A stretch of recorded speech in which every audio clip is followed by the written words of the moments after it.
Welcome to SentryOne. In this video, we will be discussing the data dictionary functionality within the xPress solution.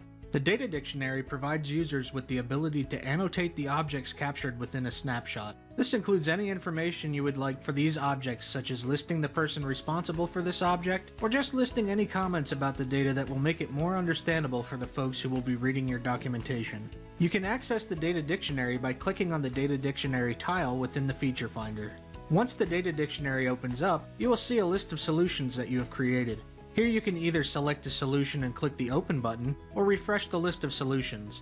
You will also see some options in the ribbon that can be used with the data dictionary. These are the Edit categories, Analyze, Switch to Edit mode, and Edit global entries.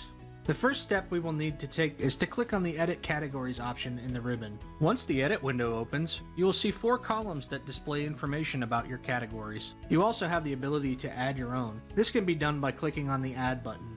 Here we will fill in the details for our new category. You will also need to specify an item to which this category will apply. Please note that you can add multiple item types if you desire to do so. Once you select the option from the drop-down list, you will click the Add button and add it to the dictionary. When you are finished, you can click the OK button to return to the list of solutions. You will now want to select and open your solution. You can then select the solution item and click on the Open button to view the objects that need to have information added to them. Here you will click on the Search button to help narrow down the list to a specific object. Once you expand the tree, you will see a text box that corresponds to the category you previously specified next to your selected object in edit mode.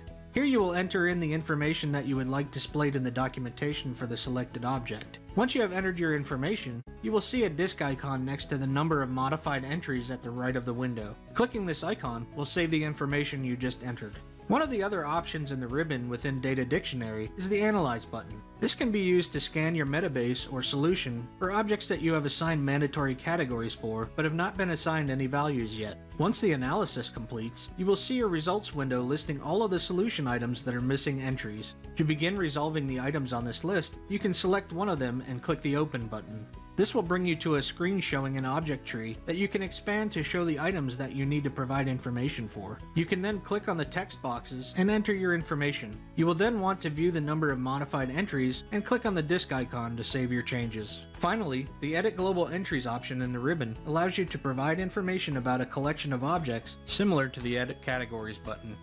If you have any questions about this information or you would like further assistance, please navigate to our support website at support.sentryone.com. Thanks for watching.